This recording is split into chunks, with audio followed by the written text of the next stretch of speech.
up, you guys? Welcome back to my bookish world. I'm Alex, and today I'm going to be doing my November wrap-up. I didn't mention this in my last video, but I am going to try to be posting twice a week in December, not counting like the first few days because I was getting my life together there. But starting like December 7th, I'm going to try posting 2 times a week. So, hi, you'll be seeing my face a lot in your subscription boxes. So it's a great time to turn on my notifications. I have all my end of year content coming up, as well as a book haul, my Christmas book haul, which I'm excited for. I won't do that until January, obviously. But I'm really excited. So let's get into it.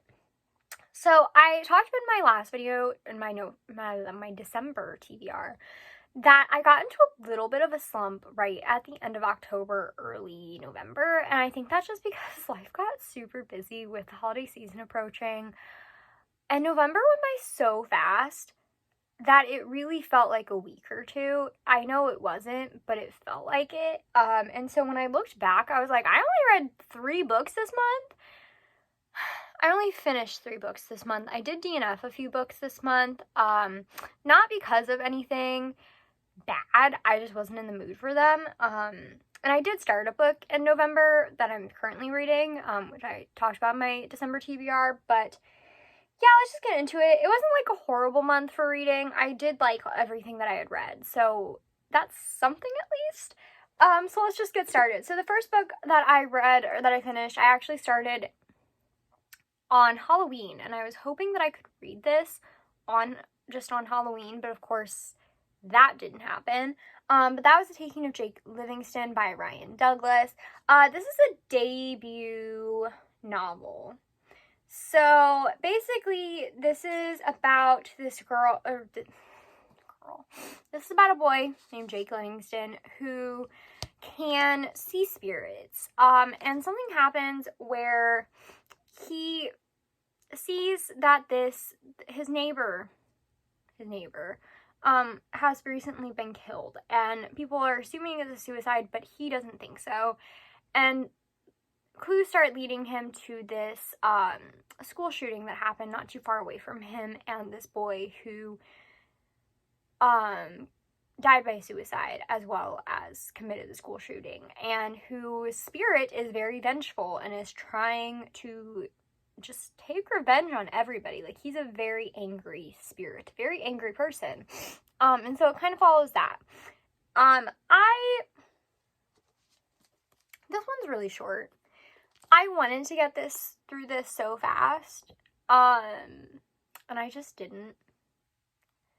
Again, I hit that reading slump kind of hard. But I gave this 4 stars. I still thought it was enjoyable. Maybe if I had read it in one day, like I wanted to, like when the spooky vibes were really high, maybe I would have liked it a lot more. But I don't know.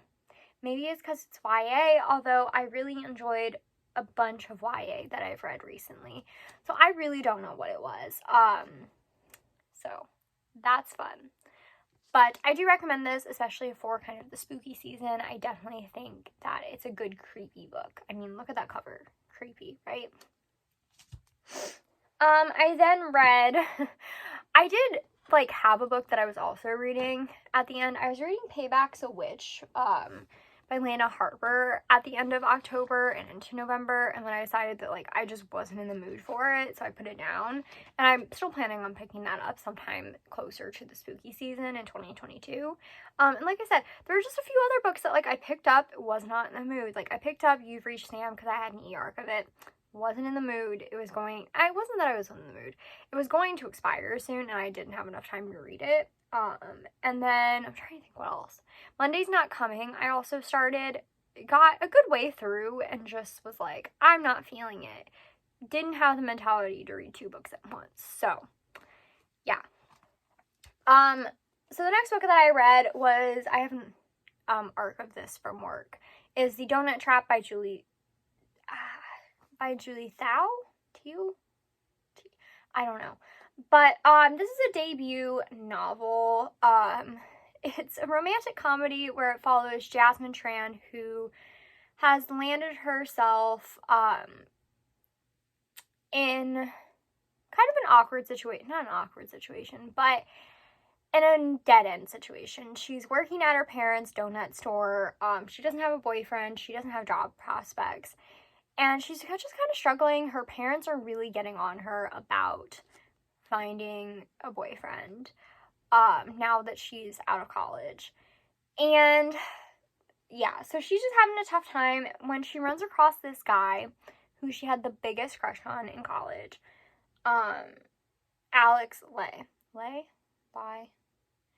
who is like this really cute, really fancy Asian guy who's into her, and they start dating. The only issue is that his family does not get along well with her family.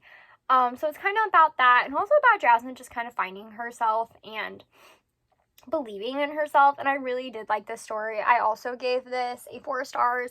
I really enjoyed it, and I definitely recommend it, and I think that this author is definitely going to be on my radar from here on out. Like I said, this was an ARC that I got from work, which is cool perks of working in a bookstore. So I'm really excited that I got to read it. And then the next book that I finished, started and finished during the month of November, was Shout by Laurie Halse Anderson. This is a book that I've been wanting to read for quite a while, and Laurie Halse Anderson is one of my favorite, I say she's one of my favorite authors, but I haven't read all that much by her. She's written one of my favorite books, which is Speak, which is about a girl who was sexually assaulted and finding her voice. And Laurie Halse Anderson details her life where she dealt with sexual assault as well, and how that kind of changed her, but also just kind of how it inspired her to write this story that really has helped a lot of people from what I can understand. And so I think that's really exciting. Well, that's not really exciting, but I was always really interested in that because of just, I like Laurie Halse Anderson. I like her writing style, and I wanted to, it's told in verse, so it was super easy to read, to get through. Not easy to read based on the content, but super easy to get through. So I didn't give this a rating because I don't give nonfiction ratings, but it probably would have been a 5 stars if I did. I just really adore Laurie Halse Anderson's writing style, and I really like how she turned something so horrible that happened to her into something that has inspired and helped so many other people, women and men. And so I definitely recommend this if you can stomach it. Obviously, trigger warnings for sexual assault and rape, but I definitely think it's worth it. So yeah, I also started A Shadow in the Ember, which you can kind of see that big thick book right there. A Shadow in the Ember by Jennifer L. Armentrout, which is the prequel to her Blood and Ash series. I believe this is book 1 in the Flesh and Fire series. And yeah, I made it like 25% in before the end of the month, so that's cool. And yeah, that's really it. I'm enjoying it. I'll talk about it more in my December wrap up.